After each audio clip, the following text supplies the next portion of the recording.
आज के एपिसोड में दिखाया जाता है कि अंशुमन को लगता है कि अब अभीरा उसके साथ कंफर्टेबल हो रही है।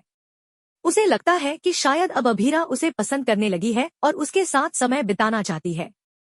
दोनों का एक खूबसूरत फोटोशूट भी होता है, लेकिन दूर खड़ा अरमान यह सब देख रहा होता है। वह मन ही मन खुद से कहता है कि अब उसे यह सब देखना सीखना पड़ेगा, क्योंकि अब वह कुछ कर भी नहीं सकता। मगर उसे यह नहीं पता होता कि अभीरा यह सब जानबूझकर कर रही है, सिर्फ उसे जलाने के लिए।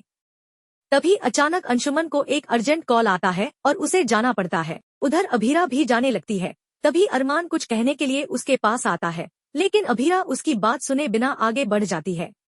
तभी उसका लहंगा फिसलता है और वह गिरने लगती है, लेकिन ठीक उसी समय अरमान उसे अपनी बाहों में थाम लेता है। दोनों की नजरें मिलती हैं और कुछ पल के लिए वक्त थम जाता है। तभी फोटोग्राफर्स बोल उठते हैं कि इनकी केमिस्ट्री तो कमाल की है और यही फोटो सोशल मीडिया पर डालने को कहते हैं। ये सुनते ही अभीरा को गुस्सा आ जाता है और वह उन्हें डांटते हुए कहती है कि उन्हें जिस काम के लिए रखा गया है वही करें और किसी अजनबी के साथ ऐसे फोटो खींचने की उन्हें कोई इजाजत नहीं है। वह कैमरा लेकर फोटो डिलीट कर देती है और सख्ती से हिदायत देती है कि आगे से ऐसा कुछ न हो।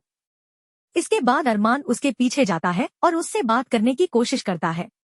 वह कहता है कि कृष्ण ने जो लिस्ट दी है वह देख ले कि सामान सही है या नहीं, लेकिन अभीरा गुस्से में भड़क उठती है और कहती है कि वह बार बार उसकी जिंदगी में क्यों दखल देता है, क्या अब भी उसकी जिंदगी को और बर्बाद करना बाकी है।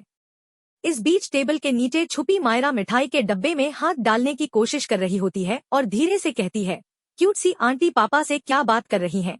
तभी गीतांजलि वहां आती है और परेशान होकर अरमान से कहती है कि मायरा सुबह से गायब है। अरमान कहता है कि वो यहीं कहीं होगी और दोनों उसे ढूंढने निकलते हैं। अभीरा भी सोचती है कि आखिर मायरा भी तो बच्ची है, सब परेशान है और वह भी उसे ढूंढने में मदद करती है। तभी उसकी नजर टेबल के नीचे से आते एक छोटे से हाथ पर जाती है जो मिठाई के डब्बे की ओर बढ़ रहा होता है। अभीरा एक कोने में मायरा को देख लेती है और मुस्कुराते हुए कहती है, वाओ, तो यहाँ छिपा बैठा है वो जिसे सब ढूंढ रहे हैं। क्या मुझे इसे बाहर निकालना चाहिए? मायरा तुरंत मस्ती में बोलती है, बिल्कुल नहीं, मुझे तो मिठाई खानी है। I am Myra from 2C। Abhira हंसते हुए पूछती है, अच्छा, कितनी मिठाई खानी है? मायरा उत्साह से कहती है, बहुत सारी। तभी अभीरा उसे गोद में बैठा लेती है और ढेर सारी मिठाइयों के साथ कहती है, जितनी खानी है उतनी खाओ। मायरा बताती है कि उसे मिठाई बहुत पसंद है, खासकर शादी की, क्योंकि घर की हेल्दी मिठाइयाँ उतनी टेस्टी नहीं होती। वो कहती है कि पापा बाहर से खिलाते हैं, लेकिन शादी की मिठाइयों का स्वाद ही कुछ और होता है।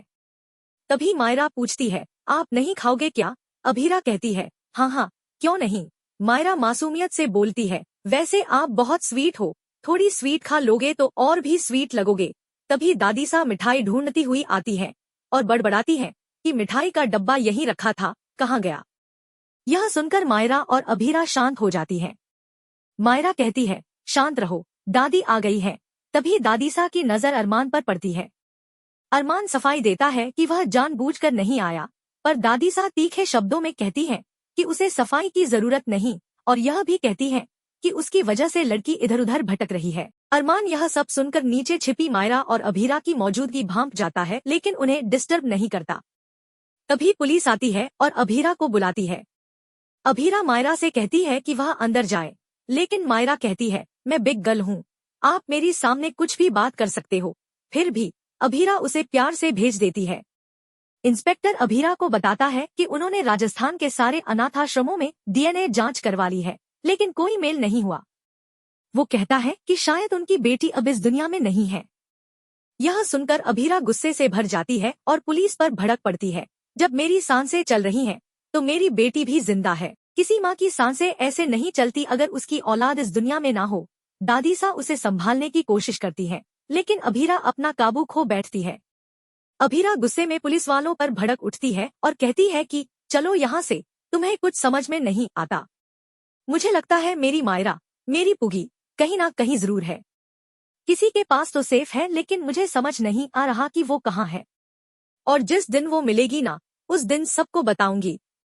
तुम लोग अपना काम ढंग से नहीं कर रहे, मैं सस्पेंड करवा दूंगी तुम सबको। तभी दादीसा बीच में आकर स्थिति संभालती है और इंस्पेक्टर से माफी मांगते हुए कहती है कि लड़की की हालत ठीक नहीं है, मैं इसे समझाऊंगी, आप जाइए। इसके बाद दादी सा अभीरा को समझाने लगती है कि हो सकता है पुखी अब इस दुनिया में ना हो, लेकिन अभीरा गुस्से में आकर कहती है, आप कैसी बातें कर रही हैं दादी सा, और वहाँ से चली जाती है।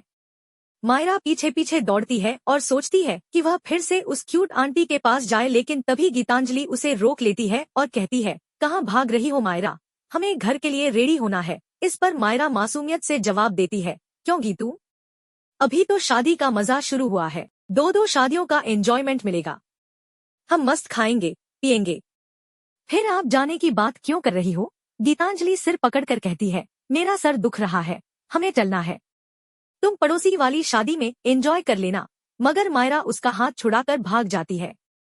दूसरी ओर अभीरा एक रूम का दरवाजा खोलते वक्त गलती से दरवाजे की कुंडी उसके पेट में लग जाती है, जिससे वह जख्मी हो जाती है और ब्लीडिंग होने लगती है। वह रोती हुई कहती है, कोई मेरी पुखी के बारे में ऐसे कैसे बोल सकता है, वो जो मुझसे इतना प्यार करती थी। तभी वहाँ मायरा आती है और पूछती है, क्यूट आंटी, आप रो क्यों रही हो, देखना आपकी पोकी मिल जाएगी। वह अपनी हैंकी से अभीरा के आंसू पोंछती है और कहती है, पुलिस अंकल तो पुलिस अंकल लग ही नहीं रहे थे, उनके जूते और शर्ट कितने गंदे थे, ऐसे थोड़ी ना पुलिस वाले होते हैं। अभीरा मन ही मन सोचती है कि इस बच्ची के आंसू पोंछने से मेरे आंसू क्यों रुक गए, ऐसा क्यों लग रहा जैसे ये मेरी बेटी हो। वह मायरा को बहुत प्यार से देखती है। मायरा दौड़कर ऑइंटमेंट लाती है और देती है, ये लगाइए, जब पापा को चोट लगती थी तब यही लगाते थे, दर्द चुटकी में चला जाता था। यह सब दूर खड़ा अरमान देख रहा होता है और अंदर ही अंदर रो रहा होता है। सोचता है, मेरी फैमिली बस बनने ही वाली है, लेकिन फिर भी मैं कुछ नहीं कर पा रहा। तभी गीतांजलि और गीता वहाँ आ जाती हैं और मायरा को ढूंढते हुए डांटने लगती हैं। कितनी बार कहा है मायरा, कहाँ कहाँ घूम रही हो। अभीरा बीच में बोलती है, वो मेरे साथ थी, लेकिन गीतांजलि सख्ती से जवाब देती है, ये मेरी बेटी है और वैसे भी हमारी जिंदगी पहले ही नरक बन चुकी है, प्लीज हमारी लाइफ से दूर रहो। अरमान चाहकर भी कुछ नहीं बोल पाता। मायरा अपनी माँ पर भड़क जाती है और कहती है, आप इतनी गंदी तरह से आंटी से बात क्यों कर रहे हो, देखो वो रो रही हैं। अभीरा जबरन मुस्कुराते हुए कहती है, नहीं नहीं, मैं नहीं रो रही हूँ, लेकिन माहौल बेहद भारी हो चुका होता है। गीतांजलि मायरा का हाथ पकड़कर जबरदस्ती ले जाती है। मायरा लगातार पलट पलट कर अभीरा को देखती रहती है, जैसे दोनों के बीच एक अनकहा रिश्ता जुड़ चुका हो। गीतांजलि को डर सताने लगा है कि कहीं वो अपनी बेटी को खो न दे, क्योंकि अगर अभीरा बार बार मायरा से मिलती रही तो शायद मायरा हमेशा के लिए उससे दूर हो जाएगी। इसी डर में वह उलझी होती है कि तभी अरमान आता है और अभीरा को उदास देख उसे चुप कराने की कोशिश करता है, लेकिन विद्या की कहीं बात याद आ जाती है कि इन 7 सालों में अभीरा कभी चैन से नहीं सोई। तब अभीरा भावुक होकर कहती है कि अरमान एक बहुत अच्छे पापा हैं, उन्हें मायरा जैसी बेटी मिली है जिसमें उसे अपनी पुड़ी की झलक दिखती है। वह बताती है कि मायरा की वजह से पहली बार उसे गहरी नींद आई थी और वह मानो खुशी की टोकरी है जिसके सामने सब फीका लगते हैं। वह अरमान से कहती है कि उसने ठीक किया जो मायरा को पू की जगह दी, क्योंकि उसकी जिंदगी अब पूरी हो चुकी है, लेकिन मेरी तो कुछ भी ठीक नहीं है। अरमान चाहकर भी उसे चुप नहीं करा पाता और बाहर चला जाता है, आंखों में आंसुओं के साथ। तभी एक वेटर आकर कहता है कि कल के फंक्शन की सॉन्ग लिस्ट तैयार है, लेकिन अरमान डायरी खोलने के बाद फूट फूट कर रोने लगता है। पीछे खड़ी दादी सा यह सब देख रही होती हैं, लेकिन अभीरा का दर्द याद करके चुपचाप चली जाती हैं। उधर गीतांजलि मायरा को जाने के लिए तैयार कर रही होती है, लेकिन मायरा साफ इनकार कर देती है। वह कहती है कि उसे सब होमवर्क करवाना आता है और वह यहाँ से नहीं जाना चाहती। तभी अरमान आता है और मायरा उसकी गोदी में लिपट जाती है और कहती है कि वह 2-2 शादियां एंजॉय करना चाहती है और अगर पापा कहेंगे तो वह आइसक्रीम भी नहीं खाएगी, लेकिन उसे यहाँ रहने दिया जाए। गीतांजलि सख्ती से कहती है कि अब और नहीं, और अरमान को समझाती है कि वह उसकी बात मत माने, क्योंकि वह जानती है कि उसकी बात कैसे मनवानी है। लेकिन मायरा की मासूमियत देखकर अरमान पिघल जाता है और कहता है कि ठीक है, वो यहीं रह सकती है। गीतांजलि नाराज होकर कहती है कि अरमान आपने ये क्या किया, लेकिन अरमान कुछ जवाब नहीं देता। तभी क्रिश आता है और ताना मारते हुए कहता है कि अगर घर घर खेल पूरा हो गया हो तो असली काम भी कर लो, क्योंकि तुम्हें म्यूजिक लिस्ट संभालनी है। अरमान शांत रहकर कहता है कि सब हो जाएगा। दूसरी ओर तान्या अभीरा से पूछती है कि उन्हें क्या पसंद है ताकि वह शेफ को पहले ही बता सके, क्योंकि वह शादी के बाद घर पर नहीं रहेगी। मनीषा बताती है कि अभीरा को नूडल्स बहुत पसंद है, लेकिन अभीरा मुस्कुराकर कहती है कि अब उसकी पसंद बदल गई है और अब वह सब कुछ खा सकती है। तभी मायरा चुपचाप आकर अभीरा के पास खड़ी हो जाती है, जिसे देखकर सभी चौंक जाते हैं। इसी बीच कुछ औरतें फुसफुसा रही होती है कि अभीरा का पहला पति भी इसी शादी में मौजूद है। यह सुनकर मायरा को गुस्सा आता है और वह कहती है कि जिसने क्यूट आंटी को दुख दिया वह बैड मैन है और वह यहाँ क्यों आया है। अभीरा मन ही मन सोचती है कि बच्चे कितने मासूम होते हैं, जिन्हें सच्चाई का बिल्कुल अंदाजा नहीं होता। इसी भावनात्मक माहौल के साथ एपिसोड खत्म होता है। दर्शकों, लाइक और सब्सक्राइब करें फॉर मोर अपडेट्स। धन्यवाद।